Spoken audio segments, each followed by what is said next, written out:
બરોડાના છીપાડા વિસ્તારમાં ગૌમાંસમાંથી બનાવેલા સમોસા વેચતા પિતા પુત્ર સહિત 6 આરોપીઓને પોલીસે ઝડપી પાડી વધુ કાર્યવાહી હાથ ધરી છે. વડોદરાના ડીસીપી પન્ના મોમાયાને માહિતી મળી હતી કે છીપાડ ચાબુક સવાર મહોલ્લામાં ગૌમાંસનું વેચાણ થાય છે, જેથી તેમણે સ્ટાફને તપાસ કરવા માટે જણાવતા સ્ટાફ દ્વારા તપાસ હાથ ધરવામાં આવી હતી.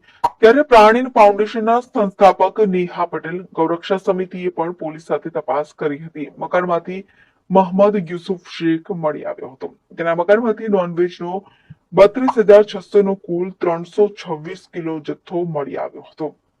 ત્યારે પોલીસ દ્વારા નોનવેજના જથ્થાને કબજે કરવામાં આવ્યો હતો. હા, હું અહીંયા ઝોન 4માં જે ગૌ માંસ હુસેની સમોસા વાળાના ત્યાંથી પકડ્યું છે એના સંદર્ભમાં હું આવી હતી અને હું નેહા પટેલ એસપીસી વડોદરા જિલ્લો સેક્રેટરીની જવાબદારી છે, જેના અધ્યક્ષ કલેક્ટરશ્રી છે. અને મને ઇન્ફોર્મેશન હતી કે હુસેન સમોસાવાળા પાણીગેટ પાસે જે બહુ મોટી દુકાન છે મેઇન રોડ ઉપર, ત્યાં ગૌ માંસના સમોસા વેચાય છે. તો મેં ડીસીપી પન્ના મોમાયા મેડમને વાત કરી અને એમણે તરત જ પોતાની ટીમ તૈયાર કરી અને રેડ માટે મોકલી હતી.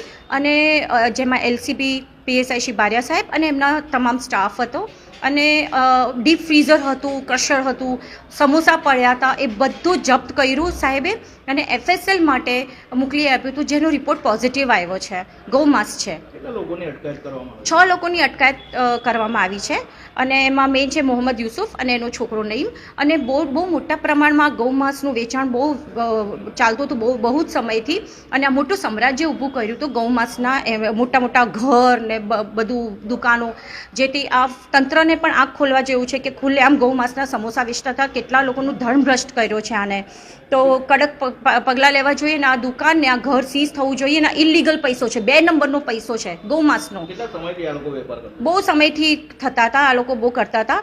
અને I really thank Panna madam, જેમને અમારી ફરિયાદ એકદમ તરત જ સિરિયસલી ધ્યાનમાં લીધું.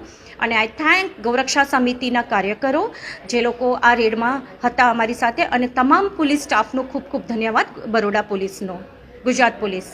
અને મારી એવી રિક્વેસ્ટ છે કે આ જેટલું જે પકડાય છે યોગી સ્ટાઇલમાં જે યુપીમાં થાય છે બહુ જ સ્ટ્રિક્ટ છે, ઘર ઉપર બુલડોઝર ફેરવી દે છે, તો આ વડોદરામાં કેમ ન થાય? અને સિટીના વચ્ચોવચ્ચ વેચાતું હતું ગૌ માંસ, અને ગૌ માંસ ક્યાંથી આવ્યું એ બધું જ પોલીસ ઇન્વેસ્ટિગેટ કરશે. અને thank you so much. Thank you.